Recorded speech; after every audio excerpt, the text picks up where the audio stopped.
and loving God, we come now before you to hear your word, to hear you speak and guide us in your wisdom. Help us to be faithful unto you. Help us to open up our hearts and clear our minds that we may focus upon you. Do this through my words, in spite of me or through me. For this we pray. Amen. Today's scripture is the last chapter of the book of Proverbs. It marks an end to our exploration of that book that we have journeyed through over the past 5 or 6 weeks. I chose this to be the fitting end because of the fact that it is the advice of a mother to her son. Specifically, it is the advice of a mother to her son on what the perfect wife, the perfect queen over Israel might look like.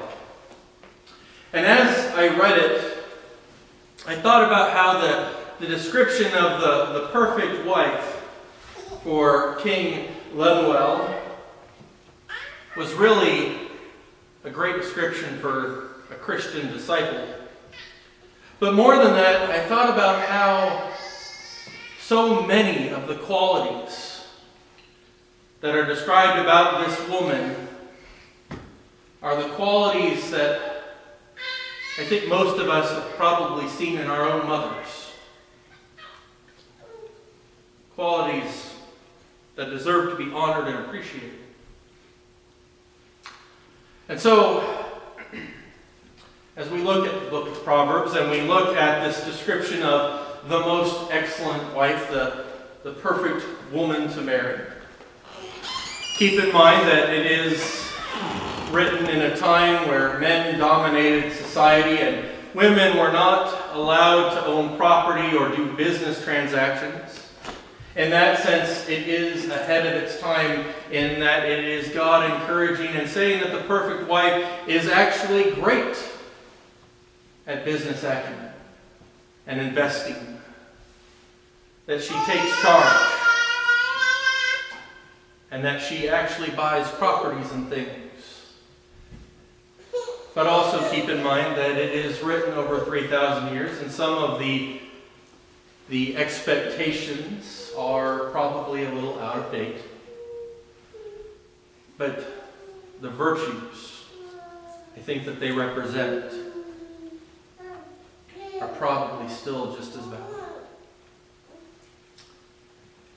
Our chapter, our study, our scripture begins with the discussion about who can find a most excellent wife. That she is something to be valued beyond all the jewels.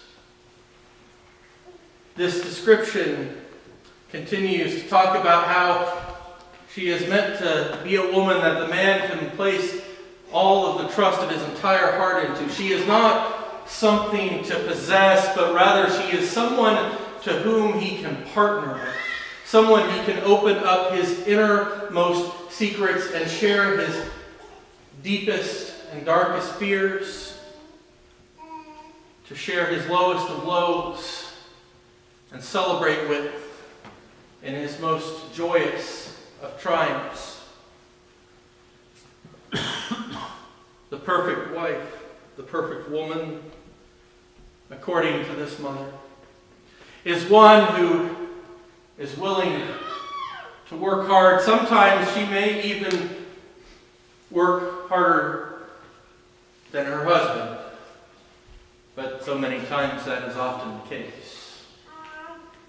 She is a woman who is wise, a woman who is strong, who is not afraid to get her hands dirty, a woman who is honest and upright, a woman who brings honor to the family, that makes her husband known because of her goodness. She is a woman of charity, a woman who cares for the needy and the poor. She is a woman who takes care of her family, even when that means staying up at night or getting up early so that they are provided for. The perfect wife is not one who spends frivolously, but instead one who looks toward the future and invests in the future. She makes wise decisions, and she prepares her family for what is to come. She is not one that fears the storms of life or the snows, because her family is already prepared for whatever the world will throw at them. She is a woman of grace and elegance, and yet modesty. The perfect wife, according to Proverbs, the perfect woman, is a woman who may be beautiful, who may have charm, but what defines her is her faith in God and her ability to lead her family to the Lord.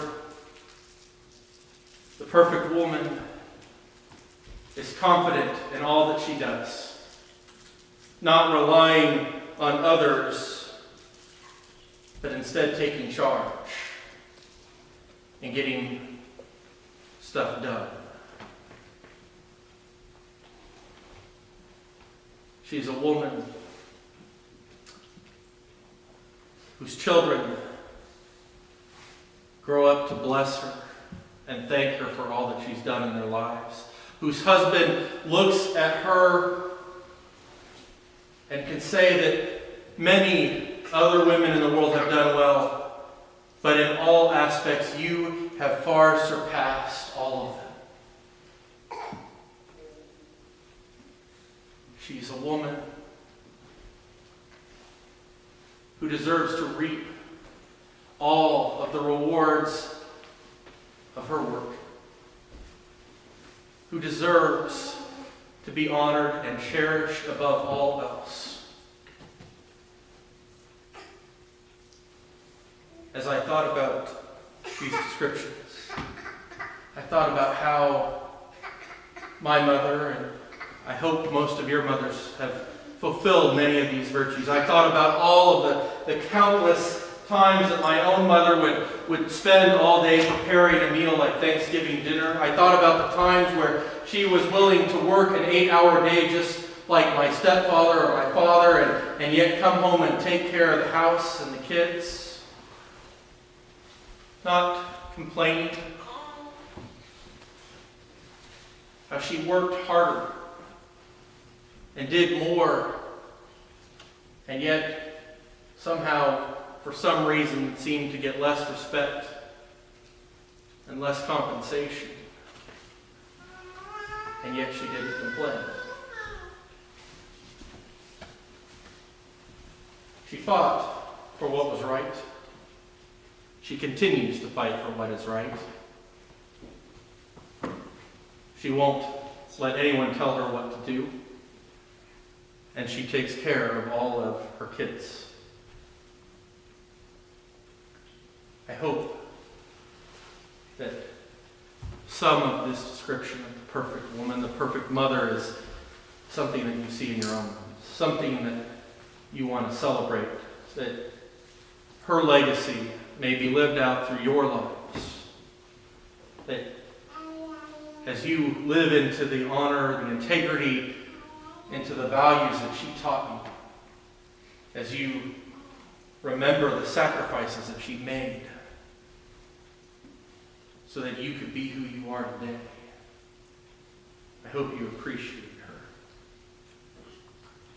As I said before, this description of the perfect woman is really a description for the Christian disciple. Whether you are male or female, you should always try to strive for the values expressed here. You should always strive to work harder and to care for your family. But today is not a day about what we need to do to change in our lives. Today is a day to celebrate these values that we have already seen lived out before us, and to say thank you to the women and and the parents and the mothers who have done them for us in our lives. So today, I challenge you to take some time and to really say thank you to your mothers. And if your mother has gone on to be home with the Lord, take a few moments to thank God for all that He gave you through her, and to ask Him to thank her for you until you can be with her once again. Amen.